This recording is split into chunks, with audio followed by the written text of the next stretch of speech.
Hello everyone, welcome back to new video. तो दोस्तों, आज हम कवर करने वाले हैं उत्तराखंड के राष्ट्रीय उद्यानों के बारे में। तो इसके बाद शायद ही आपको यहाँ पर दोबारा इसको देखने की ज़रूरत पड़ेगी, क्योंकि यहाँ पर अच्छे से मैं यहाँ पर आपको डिटेल में बताने वाला हूँ। तो मुख्यतः उत्तराखंड में 6 राष्ट्रीय उद्यान हैं जो यहाँ पर काफ़ी ज़्यादा फेमस है।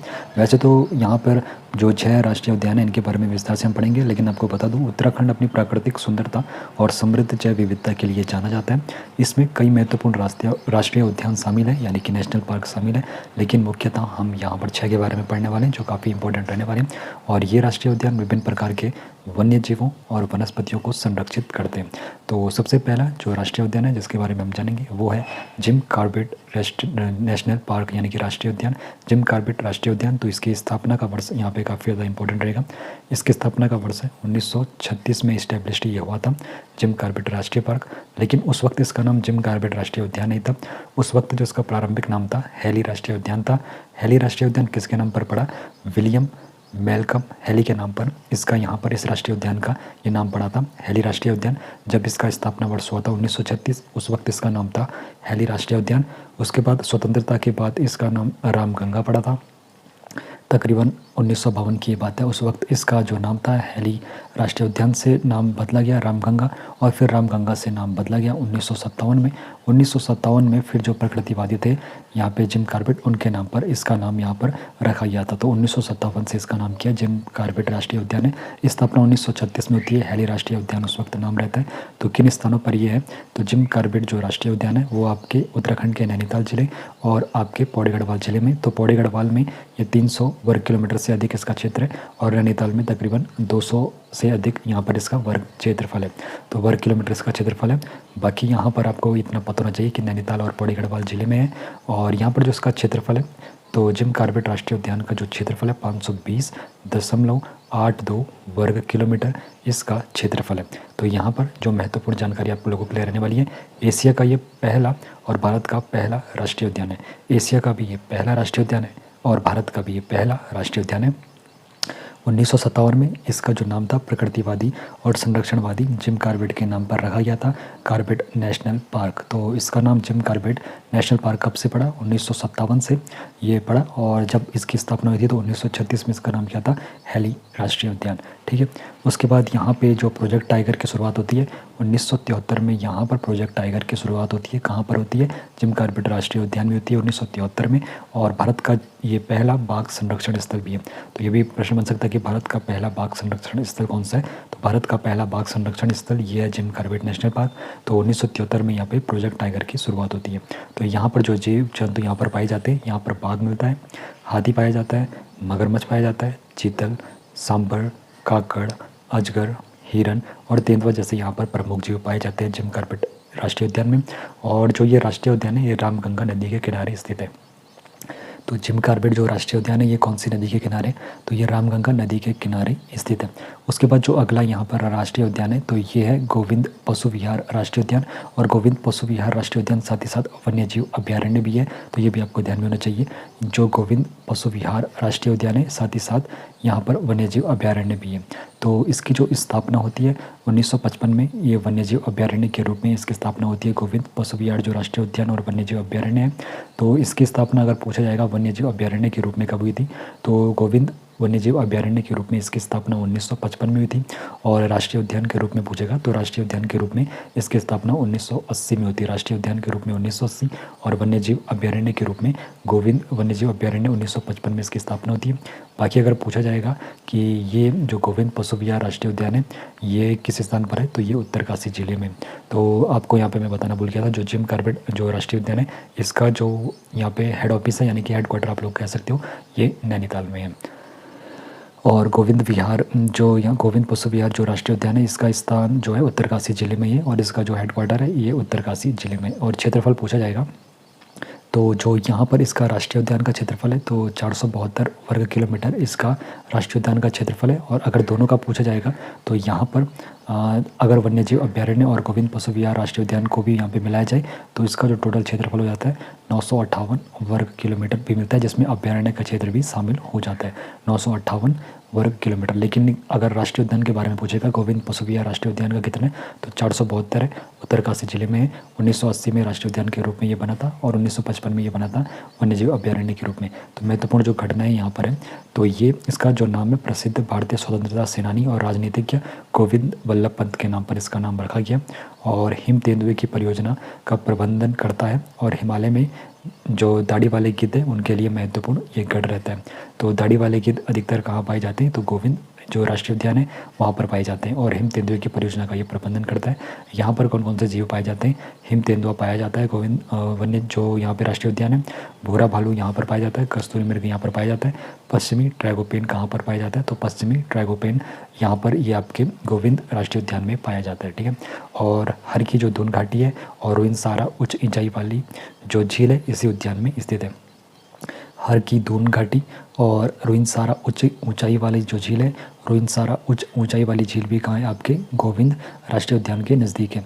ठीक है। और जो ये राष्ट्रीय उद्यान है यह टोंस नदी के ऊपरी जलग्रहण क्षेत्र का हिस्सा है। तो टोंस नदी के ऊपरी जलग्रहण का हिस्सा जो क्षेत्र का हिस्सा ये कौन सा है आपका, ये गोविंद आपका राष्ट्रीय उद्यान है। उसके बाद अगला जो राष्ट्रीय उद्यान है ये फूलों की घाटी। और फूलों की घाटी राष्ट्रीय उद्यान आपके किस जिले में, तो ये चमोली जनपद में आता है। इसकी स्थापना का वर्ष पूछा जाएगा तो फूलों की घाटी का जो राष्ट्रीय उद्यान है इसकी स्थापना का वर्ष आता है 1982 में। ठीक है। और गोविंद का भी मैंने आपको बताया था 1980 में। और यहाँ पे मैंने आपको इसका स्थान बता दिया, चमोली जनपद में आता है। और अगर इसका क्षेत्रफल पूछा जाएगा तो क्षेत्रफल इसका 87.2 वर्ग किलोमीटर है। तो सबसे कम अगर किसी राष्ट्रीय उद्यान का क्षेत्रफल है तो वो फूलों की घाटी का है, 87.2 वर्ग किलोमीटर। और इसकी जो खोज होती है, इसकी खोज 1931 में जो पर्वतारोही रहते हैं फ्रैंक स्माइथ इनके द्वारा की जाती है। तो फूलों की घाटी जो राष्ट्रीय उद्यान है इसकी खोज 1931 में होती है और पर्वतारोही फ्रैंक स्माइथ के द्वारा इसकी जो खोज की जाती है इनके द्वारा की जाती है, फ्रैंक स्माइथ के द्वारा 1931 में। बाकी जो फूलों की जो घाटी है इसको नंदन वन भी कहते हैं, अलकापुरी भी कहते हैं और इसको गंधमादन भी कहते हैं, बैकुंठ भी इसी को कहते हैं, भुंडार घाटी भी इसी को कहते हैं, पुष्पावती भी इसी को कहते हैं, पुष्परसा भी इसी को कहते हैं, फ्रैंक स्माइथ घाटी भी इसी को कहते हैं। तो ये इसके अन्य नाम है, ये भी आपको पता होना चाहिए। बाकी ये अपनी असाधारण प्राकृतिक सुंदरता और अल्पाइन फूलों की विविधता के लिए प्रसिद्ध है। तो यहाँ पर काफ़ी ज़्यादा मात्रा में फूल रहते हैं। और अल्पाइन फूलों की विविधता के लिए कौन प्रसिद्ध है, अल्पाइन फूलों की विविधता के लिए फूलों की घाटी प्रसिद्ध है। बाकी यूनेस्को ने इसको विश्व धरोहर स्थल के रूप में नामित किया है। तो यूनेस्को ने विश्व धरोहर स्थल के रूप में इसको 2005 में नामित किया था। 2005 में यूनेस्को ने इसको विश्व धरोहर स्थल के रूप में नामित किया था। और यहाँ पर जो जीव जंतु पाए जाते हैं, यहाँ पर गुलदार पाया जाता है, कस्तूरी मृग पाया जाता है, हिमालयन भालू पाया जाता है, भरल जैसे यहाँ पे प्रमुख जीव पाए जाते हैं। उसके बाद अगला जो राष्ट्रीय उद्यान है वो है नंदा देवी राष्ट्रीय उद्यान। और नंदा देवी जो राष्ट्रीय उद्यान है इसकी स्थापना वर्ष भी 1982 में। तो दो राष्ट्रीय उद्यान आपके ऐसे हो गए जो एक ही वर्ष में है। और ये दोनों कौन से, एक तो फूलों की घाटी राष्ट्रीय उद्यान हो गया, एक नंदा देवी राष्ट्रीय उद्यान हो गया, जिनका जो स्थापना वर्ष है 1982 में। और स्थान पूछा जाएगा तो ये भी चमोली जनपद में नंदा देवी चोटी के आसपास यहाँ पर नंदा देवी राष्ट्रीय उद्यान है। तो नंदा देवी चोटी के आसपास कौन सा आपका राष्ट्रीय उद्यान है, नंदा देवी राष्ट्रीय उद्यान है। और जो स्थान पूछा जाएगा तो चमोली जनपद में ही आता है। और अगर नंदा देवी राष्ट्रीय उद्यान का क्षेत्रफल पूछा जाएगा तो इसका जो क्षेत्रफल है किन्हीं किन्हीं किताबों पर 224 वर्ग किलोमीटर पाया जाता है, लेकिन कहीं कहीं पर यहाँ पे रिकॉर्ड 630 वर्ग किलोमीटर भी यहाँ पे बताया गया है। तो नंदा देवी राष्ट्रीय उद्यान का जो आप लोगों को यहाँ पे फर्स्ट प्रेफरेंस रखनी है, 630 वर्ग किलोमीटर इसका क्षेत्रफल है। ठीक है। आसपास के जैव मंडल आरक्षित क्षेत्र सहित बड़ा ये क्षेत्र बन जाता है। बाकी यहाँ पर अभी तक जितने चार मैंने आपको बताया, जिन चारों में सबसे कम क्षेत्रफल किसका था, फूलों की घाटी 87.5 वर्ग किलोमीटर था। और यहाँ पे जो महत्वपूर्ण घटनाएं होती है तो यह उत्तरी भारत में जो उत्तर भारत में नंदा देवी यहाँ पे चोटी है जिसकी ऊंचाई 7,816 मीटर है, लेकिन किन्हीं किन्हीं किताबों पर 7,817 मीटर भी बताया जाता है। तो ये काफ़ी ज़्यादा कन्फ्यूजन खड़ा कर देता है। लेकिन आप लोग प्रेफरेंस यहाँ पे नंदा देवी को देख सकते हो जिसकी चोटी की ऊंचाई है 7,816 मीटर। तो इसी के आसपास ये स्थित है कौन, नंदा देवी राष्ट्रीय उद्यान। बाकी यूनेस्को ने इसको भी विश्व धरोहर स्थल में शामिल किया। तो यूनेस्को ने विश्व धरोहर स्थल में किस राष्ट्रीय उद्यान को शामिल किया, एक तो फूलों की घाटी को किया, फूलों की घाटी को 2005 में किया है। और नंदा देवी जो राष्ट्रीय उद्यान है इसको 1988 में यूनेस्को ने विश्व धरोहर स्थल के रूप में शामिल किया। ये भी आपको पता होना चाहिए। बाकी यहाँ नंदा देवी बायोस्फीयर रिजर्व का भी हिस्सा है जो भारत के सबसे विशाल जैव भंडारों में से एक है। तो नंदा देवी बायोस्फीयर रिजर्व का कौन हिस्सा है, राष्ट्रीय उद्यान, और भारत के सबसे विशाल जैव भंडारों में से ये एक है। यहाँ पर कौन कौन से जीव जंतु पाए जाते हैं, यहाँ पर हिम तेंदुआ पाया जाता है, भूरा भालू पाया जाता है, हिमालयन ब्लैक भालू पाया जाता है, कस्तूरी मृग और भरल जैसे जीव यहाँ पर पाए जाते हैं। बाकी आगे बढ़ते हैं। राजाजी राष्ट्रीय उद्यान जो 5वां राष्ट्रीय उद्यान है, काफ़ी महत्वपूर्ण है। राजाजी राष्ट्रीय उद्यान, इसकी स्थापना का वर्ष पूछा जाएगा तो इसकी स्थापना को जो वर्ष है, फूलों की घाटी और नंदा देवी राष्ट्रीय उद्यान के 1 साल के बाद इसकी स्थापना का वर्ष आता है, यानी कि 1983 में इसकी स्थापना होती है राजाजी राष्ट्रीय उद्यान की। स्थान पूछा जाएगा तो ये 3 स्थानों में आता है, जिसमें देहरादून, हरिद्वार और पौड़ी गढ़वाल जिलों में ये फैला हुआ है। देहरादून, हरिद्वार और पौड़ी गढ़वाल जिलों में कौन सा यहाँ पे राष्ट्रीय उद्यान फैला है, तो ये है आपका राजाजी राष्ट्रीय उद्यान। और इसका क्षेत्रफल पूछा जाएगा तो इसका क्षेत्रफल 820.42 वर्ग किलोमीटर है। लेकिन बाद में 2015 के बाद यहाँ पे बफर जोन मिलाकर यहाँ पर 1075 वर्ग किलोमीटर राजाजी टाइगर रिजर्व यहाँ पे इसको जब घोषित किया था, तो यहाँ पे 2015 में बफर जोन को भी यहाँ पे मिला दिया गया था, जिसका जो क्षेत्रफल है 1075 वर्ग किलोमीटर बढ़ गया। लेकिन अगर प्रश्न पूछता जाता है कि इसका क्षेत्रफल कितना है, तो वहाँ पर आप लोगों को ऑप्शन देख लेने। अगर आपको 820.42 वर्ग किलोमीटर दिखेगा तो आप लोगों को इसी को यहाँ पे टिक करना होता है। 820.42 वर्ग किलोमीटर का क्षेत्रफल है। लेकिन अगर यहाँ पे 1000 वर्ग किलोमीटर दिखेगा आपको, लेकिन अगर 420 आपको वहाँ पर नहीं दिख रहा है तो आपको 1075 के साथ जाना है, क्योंकि 2015 में बफर जोन मिलाकर इसका जो क्षेत्रफल है 1075 वर्ग किलोमीटर है। राजाजी टाइगर रिजर्व इसको घोषित किया गया है, ठीक है। राजाजी टाइगर रिजर्व इसको घोषित किया गया है। तो राजाजी टाइगर रिजर्व इसको घोषित किया गया था कब? 2015 में, ठीक है। तो यहाँ पे टाइगर रिजर्व आपके 2 आ गए। एक तो आपका सबसे पहले जिम कॉर्बेट आ गया, और उसके बाद आपका जिम कॉर्बेट को टाइगर रिजर्व 1973 में घोषित किया गया था। और जो राजाजी यहाँ पे राष्ट्रीय उद्यान है, तो राजाजी टाइगर रिजर्व इसको घोषित किया गया था 2015 में। ये आपको ध्यान में होना चाहिए। इसको राजाजी को 2015 में और जिम कॉर्बेट को 1973 में घोषित किया गया था। कुछ महत्वपूर्ण यहाँ पे घोषणा जो यहाँ पे आप लोगों के लिए विशेषताएं इसकी रहने वाली घटनाएं जो हुई थी, तो यह जो 3 वन्यजीव अभ्यारण्य थे, एक राजाजी था, एक मोतीचूर था और एक चिल्ला था, तो इनको मिलाकर बनाया गया राजाजी नेशनल पार्क, ठीक है। 3 जो वन्यजीव अभ्यारण्य थे, जिनमें राजाजी था और मोतीचूर था और चिल्ला था, तो इनको मिलाकर बनाया गया ये। और इसका जो नाम है, प्रसिद्ध स्वतंत्रता जो सेनानी थे, भारत के अंतिम गवर्नर जनरल सी राजगोपालाचारी, तो उनके नाम पर रखा गया। राजाजी इसका किसके नाम पर रखा गया? जो स्वतंत्रता सेनानी थे और स्वतंत्र भारत के जो अंतिम गवर्नर जनरल। तो यहाँ पर से एक प्रश्न ये भी बन गया, स्वतंत्र भारत के अंतिम गवर्नर जनरल थे, तो स्वतंत्रता भारत के अंतिम गवर्नर जनरल थे सी राजगोपालाचारी, और इन्हीं के नाम पर इसका नाम रखा गया। बाकी 2015 में इसको टाइगर रिजर्व घोषित किया गया। ये भी आपको ध्यान में होना चाहिए। किसको? राजाजी नेशनल पार्क को 2015 में टाइगर रिजर्व घोषित किया गया, जो कॉर्बेट के बाद उत्तराखंड का दूसरा टाइगर रिजर्व है। और यहाँ पर यहाँ पे जानवर पाए जाते हैं, यहाँ पर हाथी पाया जाता है, नीलगाय, शेर, चीतल और बाघों के लिए ये काफ़ी ज़्यादा प्रसिद्ध है।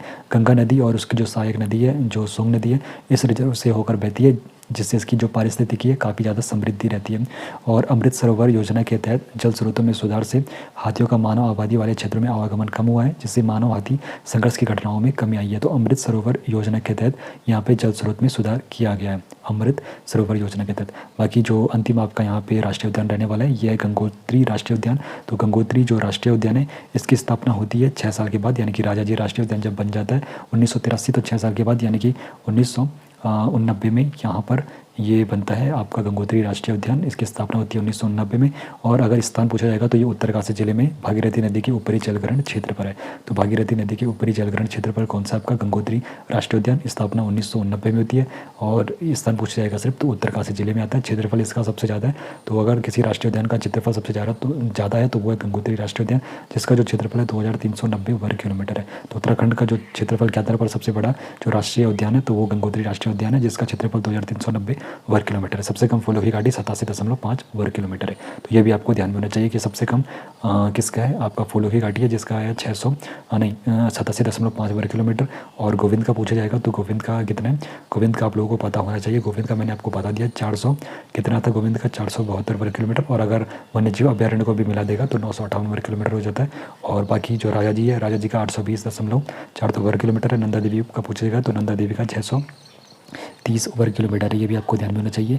बाकी इतना कुछ आप लोगों ने जान लिया है और अब आपको दोबारा रिवीजन करने की जरूरत नहीं होगी, क्योंकि मैंने आपको विस्तार से बता दिया है। बाकी राज्य का जो क्षेत्रफल के आधार पर सबसे बड़ा राष्ट्रीय उद्यान है वो गंगोत्री राष्ट्रीय उद्यान है। और यहाँ पे गंगा नदी का उद्गम स्थल गंगोत्री ग्लेशियर पर स्थित गौमुख है, इसी पार्क के अंदर ये स्थित है। तो गंगा नदी का जो उद्गम स्थल है गंगोत्री ग्लेशियर पर जो स्थित है गौमुख, तो इसी पार्क के अंदर ये स्थित है। यहाँ पर मोनाल पक्षी, हिम तेंदुआ, बाघ, भरल, कस्तूरी मृग, भालू और हिरण जैसे प्रमुख जीव पाए जाते हैं।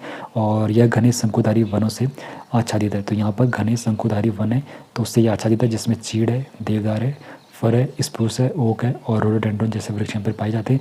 और यह गोमुख तपोवन ट्रैक का घर है। तो गोमुख और तपोवन ट्रैक का कौन सा घर है? गंगोत्री राष्ट्रीय उद्यान। तो यहाँ पे ये भी प्रश्न बन सकता है कि गोमुख और तपोवन ट्रैक का घर कौन है?